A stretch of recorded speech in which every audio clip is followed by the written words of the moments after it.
When you cross the causeway to St. Michael's Mount, it feels like you've left the ordinary world behind. Picture this. The tide is out, and a medieval stone pathway stretches across the sand into the sea.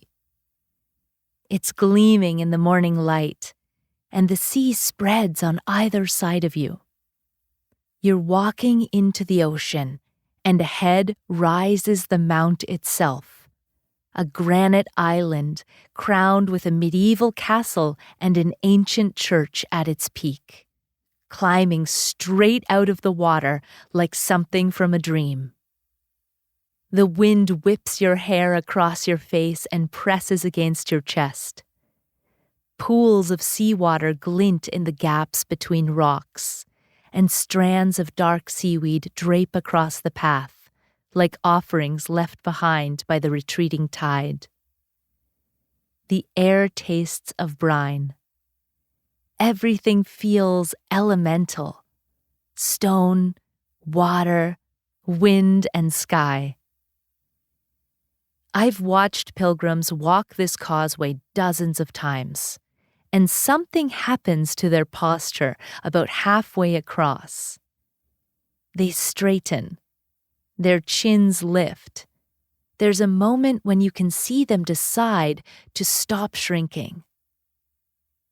The mount does that to you. It asks you to rise. But here's what I've also noticed. Some pilgrims start to push. Their pace quickens. Their shoulders tighten. They're not just walking towards the mount anymore. They're trying to conquer it, trying to prove something. And by the time they reach the top, they're winded, tense, and too depleted to receive what's there. That's the threshold we're naming today. The difference between shining and burning out, between healthy power and exhausting performance. You're listening to the Holy Rebels podcast, Ancient Wisdom for Modern Mystics. I'm Nina Hirlaender, Franciscan sister, spiritual director, and founder of Dancing Spirit Tours. If you're a spiritual seeker or a mystic in the making, you're in the right place. Let's get started.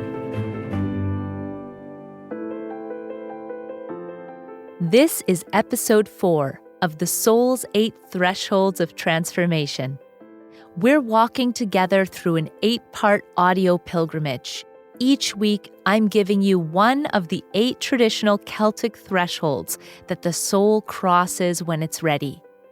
You'll get one practice you can use to feel empowered in this shift, and one vivid story from the sacred sites of England. Recording these episodes has been stirring up so many memories for me. I've been guiding the Celtic shamanism in England pilgrimage for 15 years. Hundreds of seekers. Moments I'll carry for the rest of my life.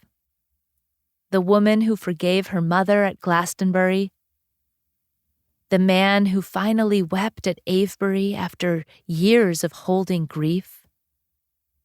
The laughter and the silence and the way that the land keeps teaching us things we didn't know we needed to learn. The final Celtic pilgrimage runs this May 2026, and this time will be the last. I can't say much yet, but we're evolving exciting new projects behind the scenes. But first, I want to bring you with me this one last time before the chapter closes. In case you're joining us mid-series, let me say a word about these 8 thresholds and what they actually represent. The framework we're using is the Celtic Wheel of the Year. The ancient Celts understood that nature moves through 8 distinct seasons, marked by solstices, equinoxes, and the cross-quarter days between them. But they also understood that these outer seasons of nature mirror the inner seasons. The patterns of germination and growth, of harvest and release, happen within the human soul. Each threshold represents a specific kind of transformation, a place of challenge and a place of growth. The first threshold, Imbolc, is about that quiet germination of a new idea. The second threshold, the spring equinox, is about choosing what stays and what goes so that you can step forward with momentum. The third threshold, Beltane, is about befriending your source of inspiration and allowing your joy to fuel you. If you missed those episodes, go back and have a listen, because they're what brings us to the fourth threshold, the summer solstice, the threshold of radiance. These aren't abstract concepts. They're lived experiences. And when you learn to recognize which threshold you're standing at, you stop resisting your natural stage of growth. When you know which season you're in, everything changes. You stop asking, "What's wrong with me?" and start asking, "What is this season requiring of me?" You stop forcing and start listening. You realize that the depletion you've been normalizing might actually be your soul asking for a different kind of strength. Or that the visibility you've been avoiding might actually be what this season requires of you. The Celtic Wheel of the Year gives you permission to be where you actually are. So let's dive into the threshold of radiance. If you've been carrying more than is sustainable, if success is happening but joy is fading, if your nervous system feels permanently wired, you're already standing at this threshold. The question is whether you'll cross it with grace or collapse into burnout. By the end of this episode, you'll understand what's being asked of you at this stage. You'll have climbed St. Michael's Mount with me and discovered one simple practice to help your body learn that power can feel calm instead of exhausting. Let's talk about what this threshold looks like in nature. The summer solstice falls around June 20th or 21st in the Northern Hemisphere. It's the longest day of the year, when light reaches its absolute peak. The sun rises earliest and sets latest. This is the moment of maximum expression. Gardens are bursting. Fields are lush. Trees are in full leaf. Everything that was planted and tended to has now reached its fullest, most visible form. The earth is not holding back. It's offering everything it has.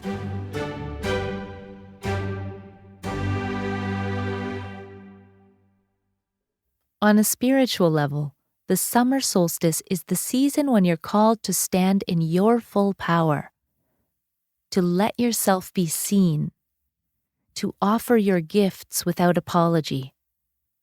It's visibility and it's leadership and it's healthy authority. But here's what makes this threshold tricky. Radiance requires a different kind of strength than most of us have been taught. We tend to learn that being strong and productive means carrying more. Being capable means handling everything yourself. Being a leader means being the one who doesn't need help. We learn to equate visibility with vulnerability and vulnerability with danger. So we armor up. We learn to shine by working harder, by giving more and needing less. But that's not an empowered state. It's not sustainable. It's depletion dressed up as competence. And the consequences show up everywhere. Your body starts sending signals you've learned to ignore, like tension headaches, disrupted sleep, the way your jaw clenches without you noticing. Your relationships start to suffer because you have nothing left to give to the people you actually love. You become irritable, resentful, quietly martyred. You start keeping score of everything that you do for others and everything they fail to do for you. Your creativity dries up because creativity requires spaciousness, and you've eliminated all the spaciousness from your life. Even your spiritual practice becomes another item on the to-do list, something you squeeze in rather than something that nourishes and replenishes you. And worst of all, the success that you've been working so hard for starts to feel hollow. You achieve the goal, but instead of satisfaction, you feel emptiness. Because you've been so focused on output that you have forgotten how to be grateful. And this is what happens when we mistake burning for shining. The flame consumes itself. There's heat and light, yes, but no sustainability, no warmth that lasts. True radiance is something entirely different. It's your capacity to be fully visible, fully expressed, fully you, while remaining internally regulated and supported. It's the sun at high noon, blazing, yes, but also steady. Not flickering or straining, just shining, because that's what's natural. So how do you know you're standing at the solstice threshold? Well, there are signs. Maybe you've been carrying more than is sustainable, and you're telling yourself it's temporary, but it's been temporary for months or perhaps even years. Maybe you feel overexposed, like everyone wants something from you and there's not enough of you to go around. Maybe success is actually happening in your life and goals are being met, projects are completing, and yet joy has gone missing somewhere along the way. The summer solstice threshold is where you learn that real strength includes receptivity.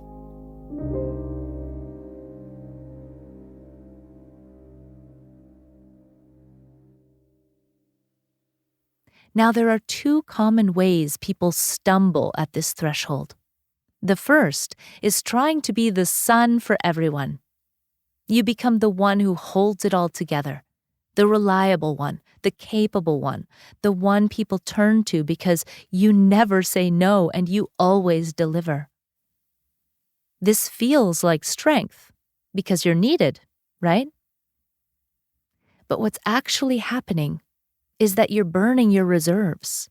You're giving light without replenishing fuel. And eventually, resentment and exhaustion start to build. The second place people stumble is confusing productivity with your worthiness. Do you measure your value by your output? Do you rest only when you've earned it? Do you feel guilty for any moment that isn't useful? Maybe you do, and that keeps you in perpetual motion. But the motion isn't getting you anywhere. You're like a hamster on a wheel, running faster and faster, exhausted but unable to stop, because stopping would mean facing the question you've been avoiding. Am I enough without doing all this? What's available to you on the other side of this threshold is something different entirely. It's balanced leadership. It's the capacity to be powerful and supported at the same time. Visibility doesn't require performance. Strength feels calm instead of frantic. That's what the solstice offers. Let's imagine we're at St. Michael's Mount in Cornwall.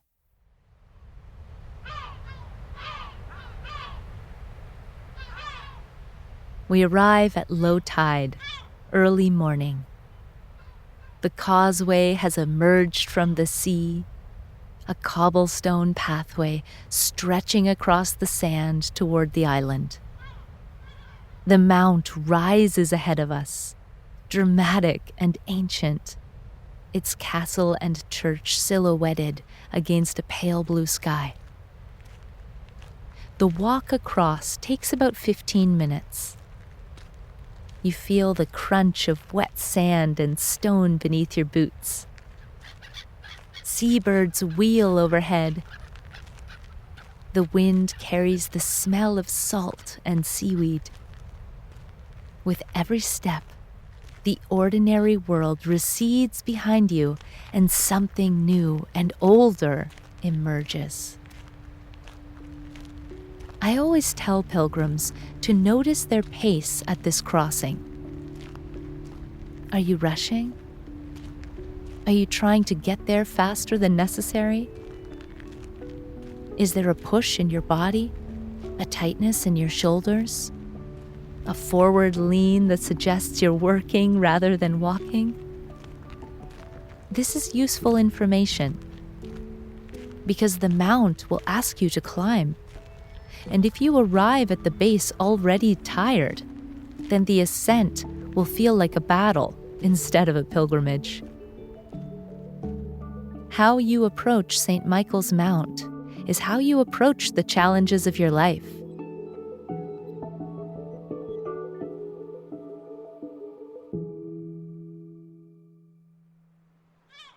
The path up the mount winds through terraced gardens, past subtropic plants that shouldn't survive this far north, but somehow thrive in the microclimate of the island. You climb stone steps, worn smooth by centuries of feet. The higher you go, the more exposed you become. The wind strengthens. The views open. You can see the Cornish coastline stretching in both directions, the sea glittering below. There's a moment near the top when you step onto that open terrace and the sky seems to surround you entirely. You're standing in full light, fully visible, with nothing between you and the horizon.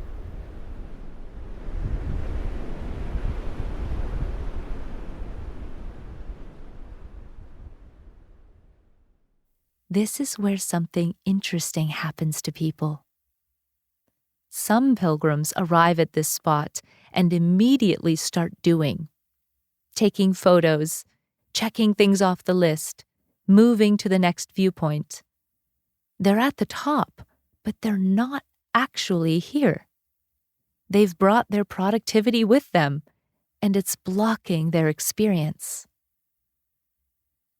Other pilgrims arrive and do something different. They stop. They breathe. They let their shoulders drop.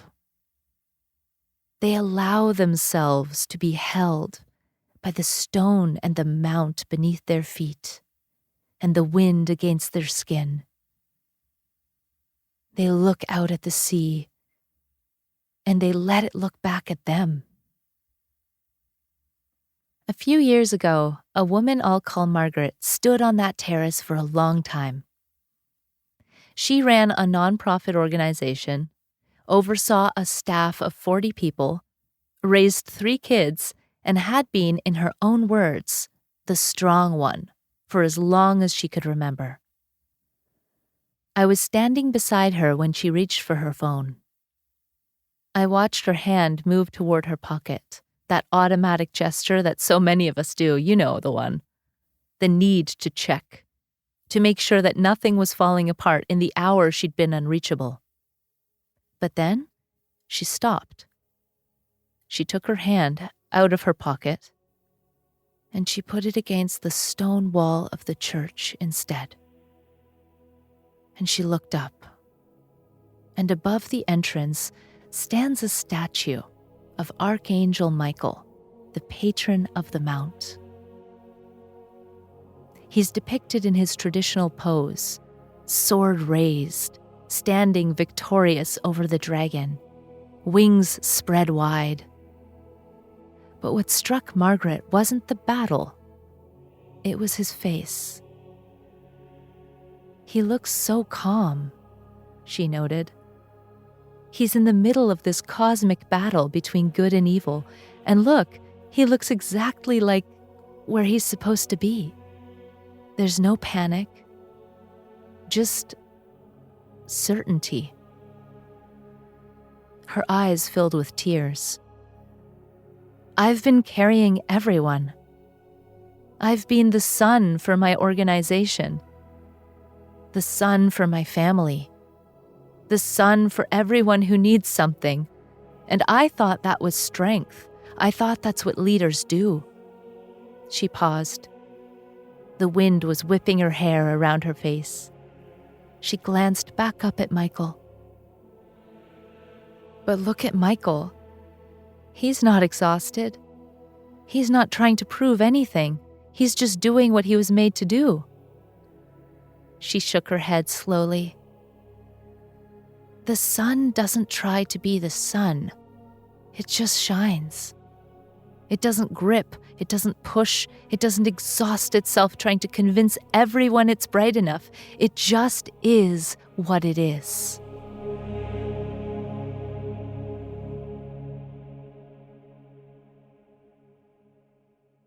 We stood together in silence for a while, looking up at that serene bronze face.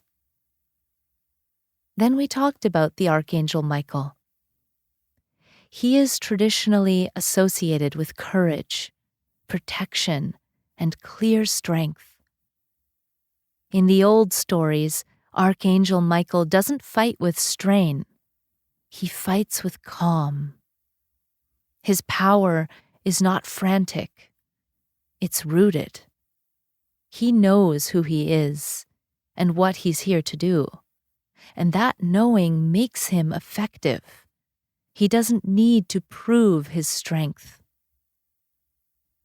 Margaret turned to me, and something had shifted in her expression. I think I've been fighting like I'm afraid to lose. Michael fights like he knows he can't.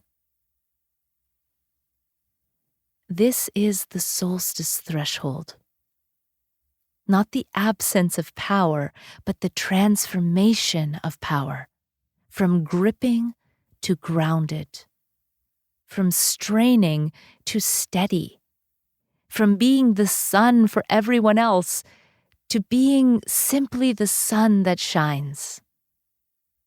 This is where overgivers learn, in a very real way, that strength can feel calm instead of exhausting.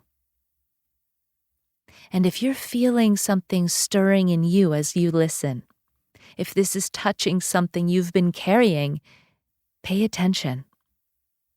I'm guiding this pilgrimage one final time, and if you feel called to join me, the link is in the show notes.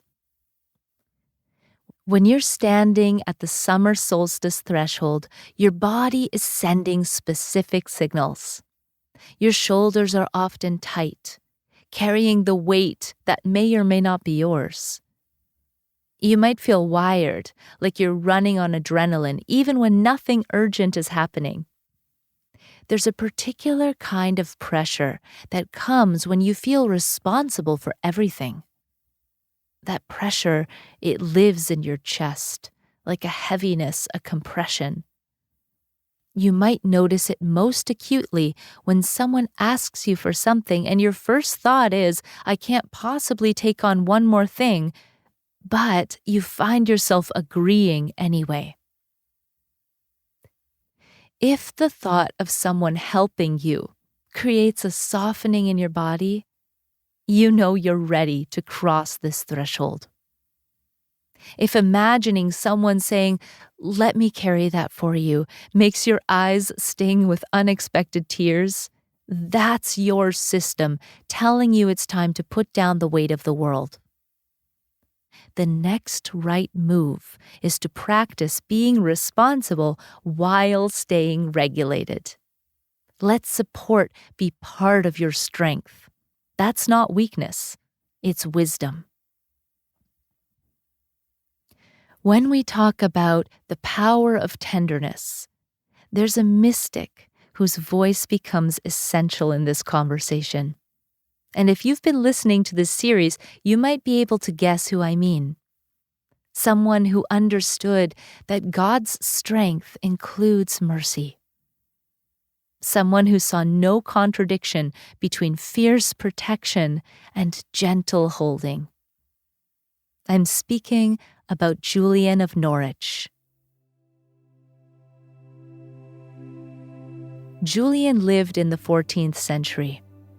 She was an English anchorite who spent decades in a small cell attached to a church in Norwich, praying, writing, receiving visitors who sought her wisdom. She's famous for the phrase, "All shall be well," and "all shall be well," and "all manner of thing shall be well." But that line, often quoted on inspirational posters, it barely scratches the surface of what she actually taught. Julian had a series of visions that she called her showings, and what she saw in those showings revolutionized how she understood divine love. She saw that in God, power and tenderness are one and the same. God doesn't have a harsh side and a soft side. God doesn't punish with one hand and comfort with the other. Julian famously wrote about God as a mother. She said, "As truly as God is our Father, so is God our mother." And this wasn't a metaphor for her. It was theology. She understood that divine love includes fierce protection and gentle nurturing, strength that fights for you, and softness that holds you. These aren't opposites in tension. They're aspects of the same love. The love that God has for you, and the love that you need to show yourself. I want to explain what this means for you at the summer solstice threshold, because this is practical, not just theoretical. Most of us have learned to split power and tenderness. We think that we can be strong, or we can be soft. We can be leaders, or we can receive help. We can be capable, or we can be vulnerable. And so we oscillate. We armor up when we need to be effective, and then we collapse in private when we can't hold it together anymore. We give and give and give, and then we crash and feel guilty for crashing. Julian would say, this splitting is so unnecessary. It's not how God works, and it's not how we're meant to work either. Integrative love holds power and tenderness together. Protection does not require hardness. You can be fiercely boundaried and warmly compassionate at the same time. Visibility doesn't require you to strain. You can shine brightly and remain soft. In God, opposites don't fight. They're held in love. And if we're made in the image of this God, then the same is true for us.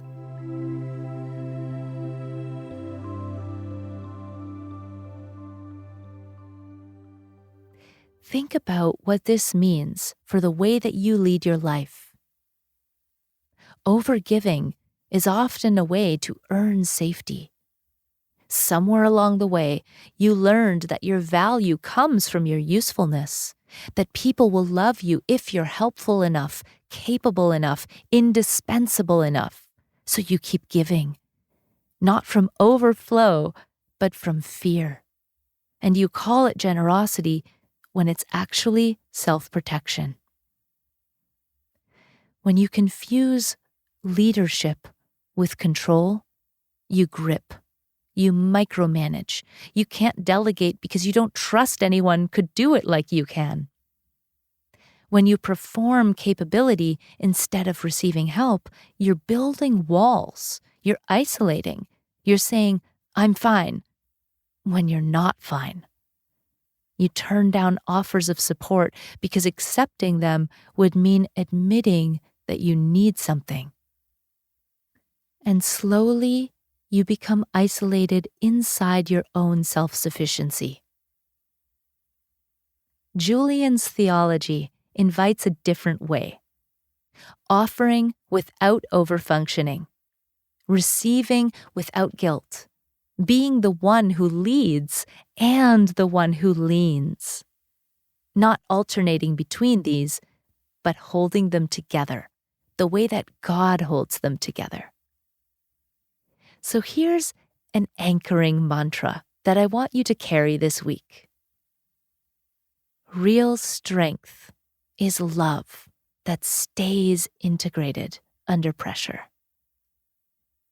When pressure comes, and pressure always comes, the question is whether you'll split into either hard control or helpless collapse, or whether you can remain whole, strong, and soft. This is the invitation of Summer Solstice. Let me give you a practice that you can use today. This practice fits the Summer Solstice threshold because it trains visibility with regulation. It teaches your nervous system that power and strength don't have to feel like strain. You need about 5 minutes and a place where you can stand or sit undisrupted. Here's what you do. First, stand or sit tall with your feet on the ground. Feel the support beneath you and know that you're being held. And begin with a calming breath. Inhale for 4 counts. And exhale for a count of 6. The longer exhale activates your parasympathetic nervous system, which is the part of you that helps you calm and settle. Repeat this for 5 full cycles of breath, or until your body receives the message that you're safe enough to slow down.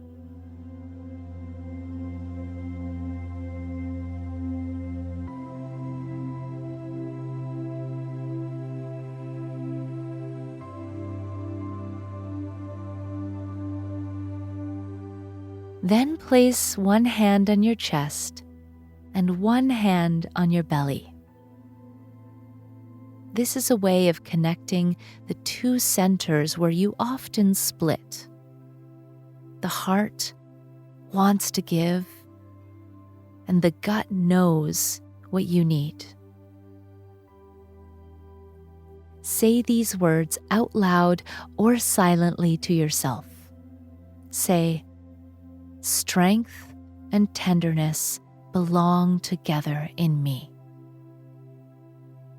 Strength and tenderness belong together in me. And let the words really land. Notice if any part of you resists them.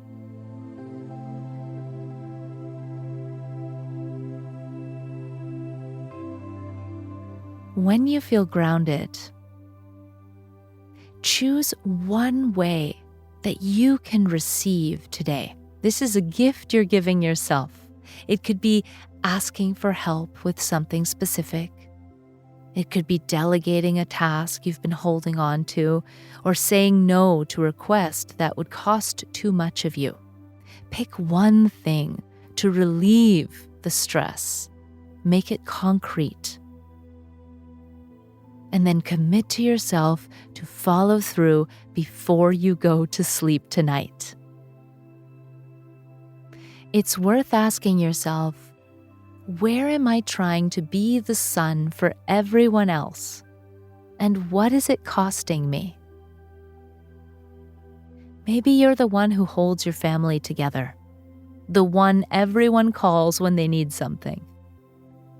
Maybe you're the leader at work who can't take a vacation because everything would fall apart without you. Or maybe you're the friend who always shows up, always listens, always gives, and rarely asks for anything in return. And maybe, underneath all that, you're tired. You've been running on fumes for so long, you've forgotten what it feels like to have a full tank. You've been telling yourself this is just how life is, and you're built for this, and that other people need you, and that you don't really need much. Well, your body knows the truth. Your body knows that carrying everything is not sustainable. Your body knows that real strength includes receiving. I know this terrain well. There have been seasons in my own life where I carried too much because I could. I had the energy and the youth. I told myself it was a service and that strong people don't need help, and I wanted to be strong. But I couldn't sleep at night. The wired feeling wouldn't settle. And I'm not proud to admit that I snapped at people that I loved because I had nothing left to give them. The low-grade resentment crept in when I kept offering and no one offered back. I started practicing a different kind of personal power. Now I can easily ask for help. I delegate without guilt. I say no when I'm tired, even when everyone is looking to me for direction.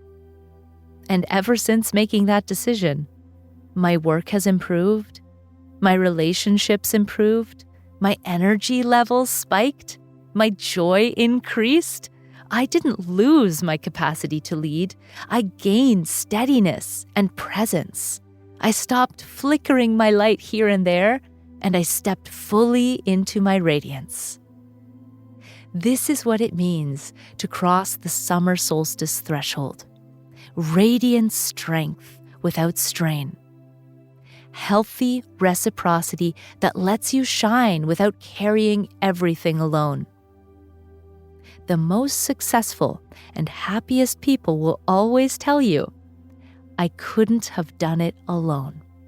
And that's true. We need each other. It's what makes us strong.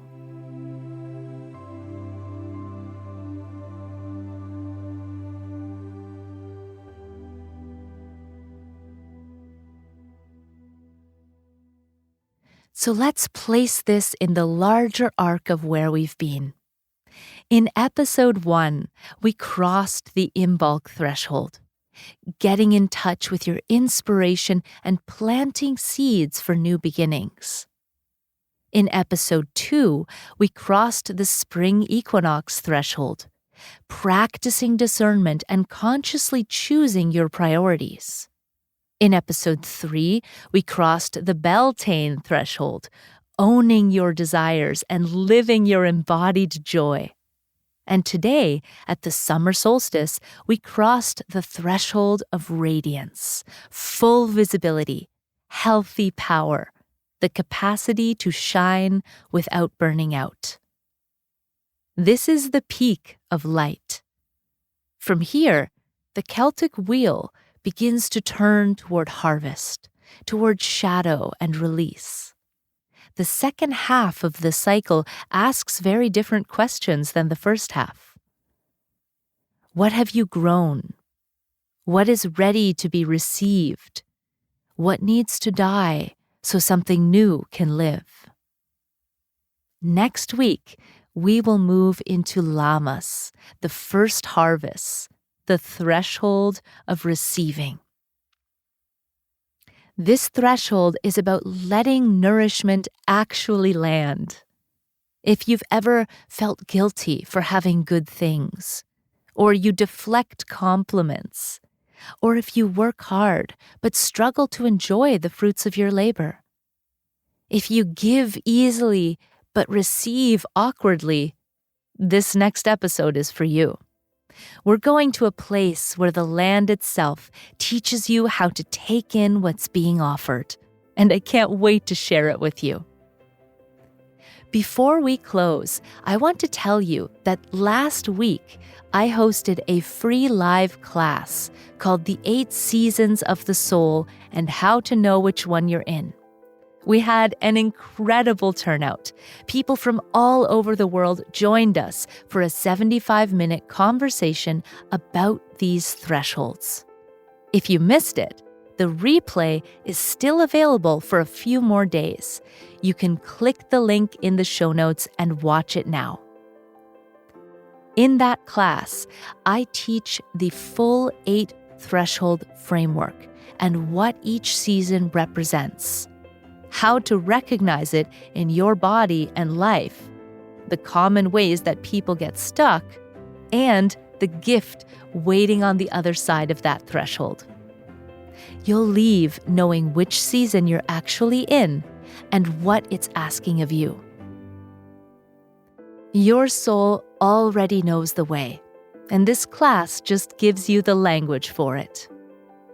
And if you're feeling called to join me on Celtic shamanism in England, if you know there's a threshold that you need to cross and you want to do it on the sacred land with a small group of sincere spiritual seekers, I would love to meet you.